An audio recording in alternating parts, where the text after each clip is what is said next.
Big boss ഹൗസിൽ താൻ ജീവിക്കാനാണ് വന്നത്, ഗെയിം കളിക്കാനല്ല എന്ന് അനുമോള് പറയുമ്പോ ഷാനവാസ് പറയുന്നത് നീ ഇവിടെ പല ജീവിതങ്ങളും കാണിച്ചല്ലോ, കരഞ്ഞു കാണിച്ചു, പ്ലാച്ചിയുടെ അമ്മയായിട്ട് ജീവിച്ചു, അടുക്കള റാണിയായിട്ട് കാണൂ എന്നൊക്കെ പറഞ്ഞ് അനുമോളെ കളിയാക്കുന്നു. ഏതായാലും ഷാനവാസിന് കരിനാക്കാണ്. ഷാനവാസ് നൂറയുടെ അടുത്ത് തലേ ദിവസം അടുക്കളയിൽ എന്ത് സമാധാനവും സന്തോഷമാണെന്ന് പറഞ്ഞതിന്റെ തൊട്ടടുത്ത ദിവസമാണ് നല്ലൊരു വഴക്ക് അവിടെ നടക്കുന്നത്. ഈ വഴക്ക് നടക്കാൻ കാരണം അനുമോള് തന്നെയാണ്. എല്ലാ വഴക്കിന്റെയും തുടക്കം നമുക്കറിയാം അനുമോള് തന്നെയാണ്. കഴിഞ്ഞ ആഴ്ചയാണെങ്കിലും അങ്ങനെയാണെങ്കിലും ഈ ആഴ്ച വന്നപ്പം അതെല്ലാം തിരിഞ്ഞ് അനുമോളുടെ നേരെ വരുന്നതായിട്ട് നമുക്ക് കാണാം. അനുമോൾ ഇപ്പോഴും എന്തിനാണ് ഈ അമ്മായിയമ്മ കളിക്കുന്നതെന്ന് എനിക്ക് മനസ്സിലായിട്ടില്ല. ബിഗ് ബോസ് ഹൗസിലെ അടുക്കളക്കാരിയായിട്ടാണ് അനുമോള് സ്വന്തമായിട്ട് വിചാരിക്കുന്നത്. കാരണം എന്താന്ന് വെച്ചാൽ ഈവൻ മോഹൻലാൽ പോലും കേക്ക് ഡിവൈഡ് ചെയ്യുന്ന ഒരു കാര്യത്തിൽ തർക്കം ഉണ്ടായപ്പോൾ അനുമോളുടെ അടുത്ത് ചോദിച്ചാണ്, നിങ്ങൾക്ക് നിങ്ങളുടെ പാർട്ടി എടുത്തിട്ട് മാറി നിന്നാൽ പോരെ, എന്തിനാണ് ഈ മറ്റുള്ളവർക്ക് കട്ട് ചെയ്ത് കൊടുക്കുന്നത്, അവരെടുത്തോളില്ലേ എന്ന് പറയുമ്പോൾ ഇപ്പോഴും മാറിയിട്ടില്ല എന്ന് നമുക്ക് കാണാം. ഓരോ കറികളും ഓരോരുത്തരെടുക്കുന്നത് അവരവരുടെ രീതിക്കാണ്. എല്ലാവർക്കും ഒരേ ഒരു ക്വാണ്ടിറ്റി അല്ല വേണ്ടത്. അതുകൊണ്ട് തന്നെ അനുമോളുടെ വാദം അവിടെ ശരിയല്ല.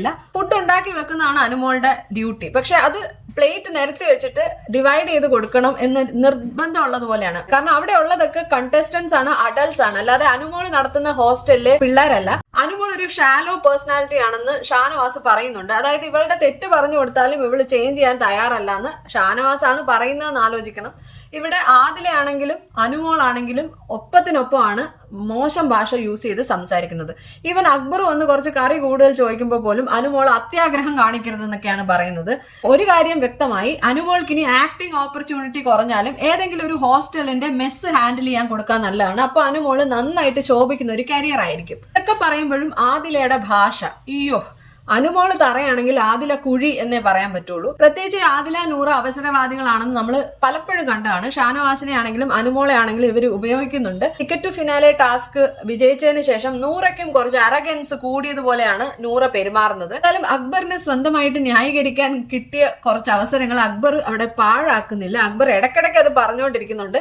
നമ്മൾ കഴിഞ്ഞ ആഴ്ച ഇങ്ങനെ ചെയ്തപ്പോൾ ഇവരിങ്ങനെ പറഞ്ഞല്ലേ, ഈ ആഴ്ച നോക്കിക്കേ എന്നൊക്കെ പറഞ്ഞിട്ട് അക്ബറിന്റെ ആ ഒരു വിഷമം പറഞ്ഞു തീർക്കുന്നുണ്ട്. ഏതായാലും നെവിൻ സാബുമാനെയും എക്സ്പോസ്ഡ് ആക്കുന്നുണ്ട്. സാബുമാൻ നാരദന്റെ പണിയാണ് ചെയ്യുന്നത്. ശരിക്കും എനിക്ക് തോന്നി ഇടയ്ക്ക് സാബുമാൻ രണ്ടുപേരുടെയും കൂട്ടത്തിൽ ചെന്നിട്ട് അവർ പറയുന്ന കേൾക്കുന്ന മാത്രമല്ല മറ്റേ പാർട്ടിയെ പറ്റി ഇവരോട് കുറ്റം പറയുന്നത് നമ്മൾ നേരത്തെ കണ്ടിട്ടുണ്ട്.